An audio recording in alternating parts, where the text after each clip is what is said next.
Conference with defense coordinator Jim Knowles at this time. Over here to the right, Adam King, WBNS. Coach, what do you think you've seen change the most in your defense since that game back in October out in Eugene? Oh, it's been a pretty good season. I mean, that game, we gave up a few plays that we shouldn't have. So, I don't know, I guess I'd just say a renewed intensity to, get lined up faster and, do your job. But I think it's been pretty strong throughout the year. We had a subpar game. Over to the left, Dan Hope, 11 Warriors. You mentioned that one game is really kind of an anomaly, at least statistically, when you look at what your defense has done this year. How much do you look at it as, we didn't do what we needed to do in this game, and how much of it is just Oregon's a really good offense? Both. They're really good. They challenge you in a lot of ways. And we can be better, and we have to be better. But certainly they're a very good team, very good offense, and they challenge you. Stefan Kreisnick, Cleveland.com. You've talked since that game a few times about your confidence in Denzel and the numbers back up the way he's played since that game. Where have you seen him kind of improve the most since then, or is it kind of that same way of that felt like more an anomaly and what we've seen the rest of the way is kind of what you can expect from him?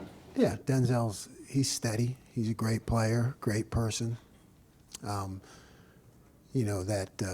job that he does, and he'll be doing it for many years. It's you're on an island, and there are times where you don't make the play. So, but I feel like his resolve has been the same, and our trust in him has always been the same.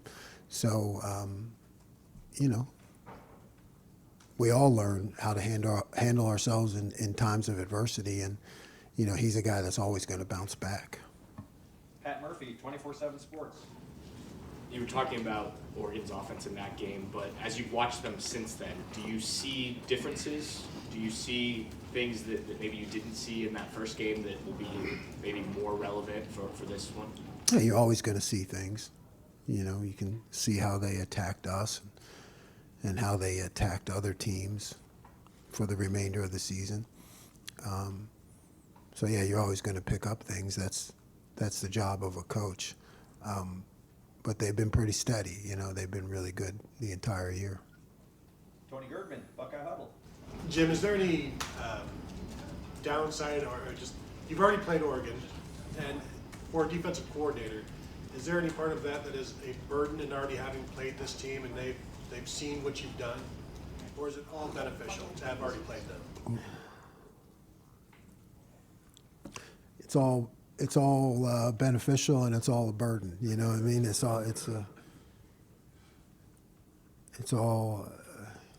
everything. That's just the life we live. Good luck in your chosen profession. You played Baylor twice in 2021. What did you learn from that? That applies to anything here. Yeah, it's nothing that I recall exactly off the top of my head, but it's a constant learning process. I mean, if you're not learning as a coach or as a player, you're not growing. So it's just experience. Kellyanne Stitz, WSYX. Going back to Denzel Burke, you mentioned how his ability to bounce back. How have you seen him approach this week, particularly? Same as always.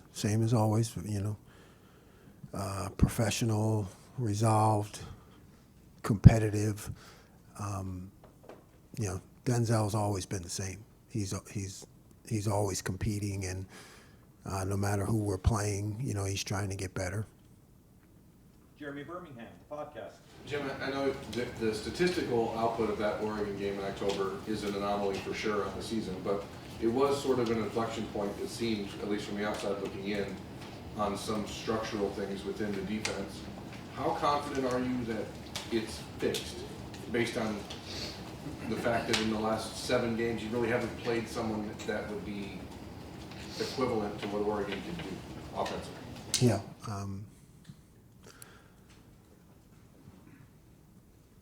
I'm always confident that it's fixed, you know.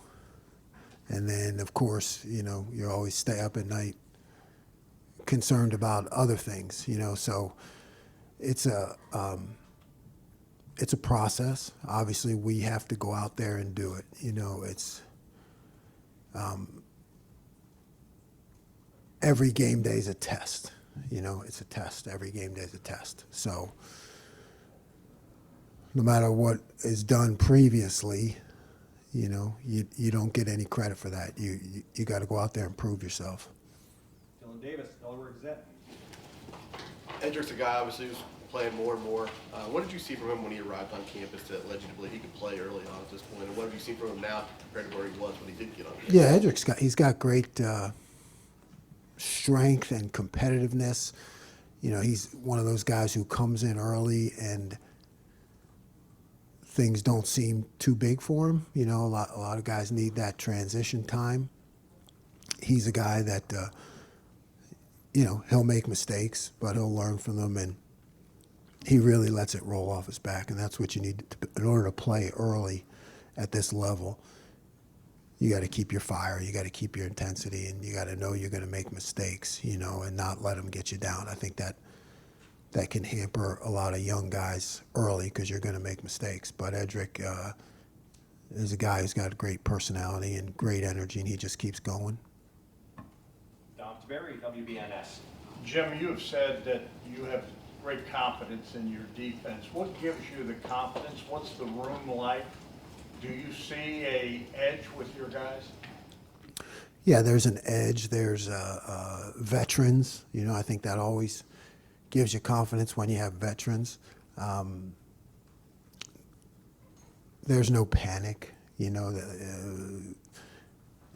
if we give up a play or something negative happens, I mean, there's no panic. Guys know how to fix things. There's a lot of communication back and forth. You know, there's a lot of resolve to do whatever it takes to win the game. You know, no matter what happens during that game, our guys don't flinch. Do you see that they want this rematch? I mean, obviously you got to beat them to win the national title to get to the next level, but is this a game you guys have been pointed to that you want and you hope? I mean, you always hope for a second shot when you don't do well. I mean, that's life. You know, a lot of times you don't get them. So we have a chance to do better and be better. But in terms of the week-to-week process, I think, you know, when you have a team that's together with veteran leadership, the week-to-week process stays the same. You know, no matter who we're playing, the point has always been for us to be at our best, to get better from the week before, get better from earlier in the season, and keep improving. Austin Ward, podcast. Jim, we've seen, you know, games with JT at his best, wrecking opponents, Jack at the end of last year, but it feels like there haven't been many, if any, games where they were both as productive at the same time as they were last week. Is that a fair assessment? Would you agree with that? Can you think of anything else that was close from those two together? Yeah, I mean, in my mind, they're both great players and great young men. I mean, you couldn't find better guys. So I probably don't see it kind of the way that you guys do, because I'm seeing every play and every block and, you know, run game and everything that goes into it. I know, you know, you guys or the fans tend to just see the highlights, you know, but they've been consistent throughout my tenure here. Bill Rabinowitz, Columbus Dispatch. The word that was used after the Oregon game was re-engineering for the defense. I'm not expecting you to divulge too many details, although I'd be happy if you did. What really did change structurally, maybe psychologically, whatever? What was the big difference after that game? And how hard was that for you, being a veteran coach and having to reassess the way you did that game? Yeah, it wasn't hard at all. I think if you're going to survive in this profession and grow, not just survive but grow and get better, you always have to look at yourself. You have to, see things that happen on the field and go back to how did I coach that? How did I prepare for that? You have to take responsibility. So probably when I was younger, that was hard, because you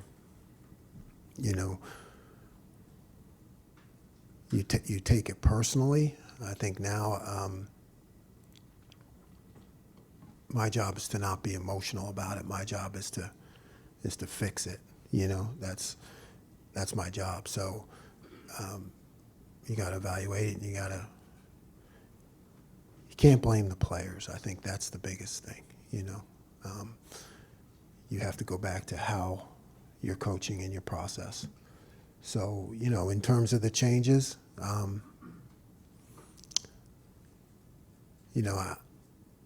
if I could write them all down for you, I would, but I wouldn't anyway. I wouldn't anyway do that. But I don't think I could. I think it's just a matter of seeing what's wrong, what happened, and fixing it. That's it. Stephen Means, Cleveland.com. I think the Oregon game is the only game Jermaine didn't play in. I don't know if you remember what went into that decision to just stick with Denzel and Davis and then the growth that you've seen from Jermaine that maybe allows you guys to think that he's maybe more ready to play in a game like this time. Yeah, I don't recall what went into that, but I know Jermaine should play and we trust him. So, he's been getting in there more, and we consider him a starter. Kind of like Cody Simon was for the first 2 years I was here. He's that next guy, but we can put him in the game at any time, and we need to. And if anything happens, he could play the whole game.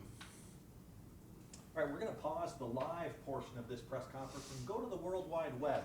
I think we have a question there from Joey Kaufman from the Columbus Dispatch. Joey? I don't understand.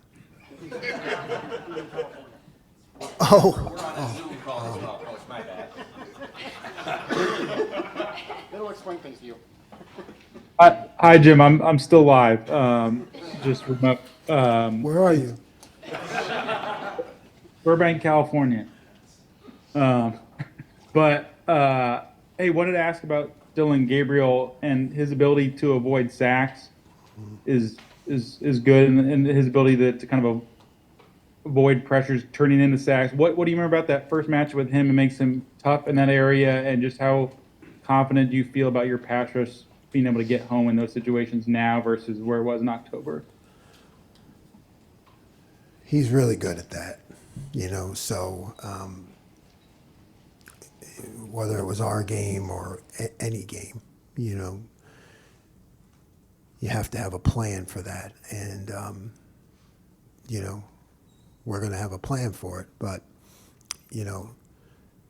I think the fact of the matter is he's going to get out. He's going to try to make plays with his feet and then deliver the ball or scramble. So we have to be very aware of it in both the coverage and the rush. We're going to stick with the Zoom call. We have an Andreas Soto. Andreas, you're up.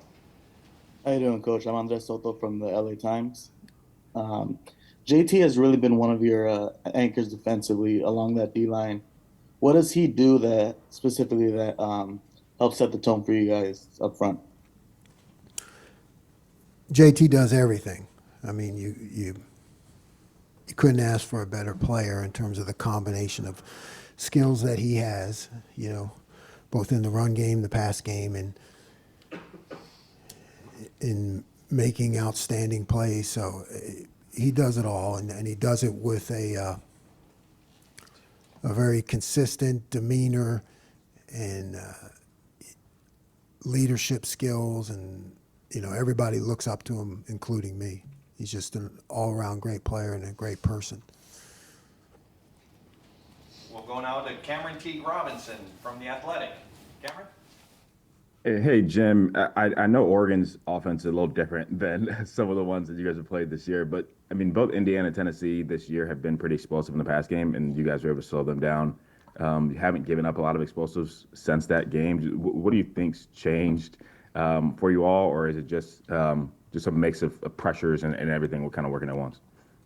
Yeah, it's all in the mix. You know, you got to apply the mix, and we talk about explosive plays all the time. So I think maybe when you get burned by some, it becomes real, even more real for you. So, there's just been a continued emphasis on it. Okay, we'll come back to the team meeting room. Spencer Holbrook, Letterman Row. Yeah, Jim, I think Kenyatta played the most snaps he's ever played against a ranked team, and that probably has to do with some of the second half stuff that he did. But what have you guys seen in him and his growth that makes you guys, want to have him on the field in some critical moments there of that Tennessee game? He's really talented young man, and he's moved himself into that position through his work ethic and things he's shown us in practice and in games. He's moved himself into that area where he could be a starter, and he's earned it. There's no such thing as a good penalty at all, but obviously the one that he had on Saturday, questionable, I guess. What do you appreciate that almost, even though he gets called for it, that he's being aggressive and he makes that kind of mistake rather than being like a timid guy in that kind of atmosphere? Yeah, I mean, he didn't do anything wrong. He didn't do anything wrong. So yeah, we highlight his effort. I mean, that's a really tough call, because you're into the quarterback, so it's one of those things that's like, okay, I'm into the quarterback. If he pulled the ball down and I landed on him, that wouldn't be a penalty, would it? You know what I mean? So if I'm here okay, well, pull it down, sack. They're not going to call it. That's not a penalty. But release the ball and then it's a penalty, So it wasn't late. It wasn't dirty. It was clean in my eyes. And so we highlight it for sure. Got time for a couple more. Tim May, Letterman Row. Yeah, by the way, I think it's ACC officials again. That's what Spence told me anyway. I call them three safeties. Jordan Hancock, I count in that group. I've talked about this a little bit before, but going into this game compared to that sixth game, how much more do you feel free to do things with those guys? You understand what I'm saying? I mean, those three guys, Caleb and Latham especially. And I guess what was the lesson learned in safety use in that first game? I can't give away all of that. But you're right. You're right. We've grown Jordan a little bit, right? Yeah. So we're able to do more things. So I think you're right. We're able to do more things. And who of those guys has really come on in the last 6 games, from your opinion, Jim? Were they all three playing at a great level? I mean, yeah, they've been solid. They've really been solid. I mean, I can't. I think they've all been great. And final question, Bill Landis, Kings of the North. Jim, to the point of developing Jordan to do more things, it does seem like you're able to do a little more kind of 3 high structures where Caleb is in the middle and sometimes even looks like he's playing middle linebacker. What is it about Caleb's skill set, I guess, that allows you to perhaps unlock some more with your safeties? Yeah, exactly. I mean, I know you guys really watch the film and analyze it, so yeah. Yeah, I mean, when you have a guy like Caleb Downs,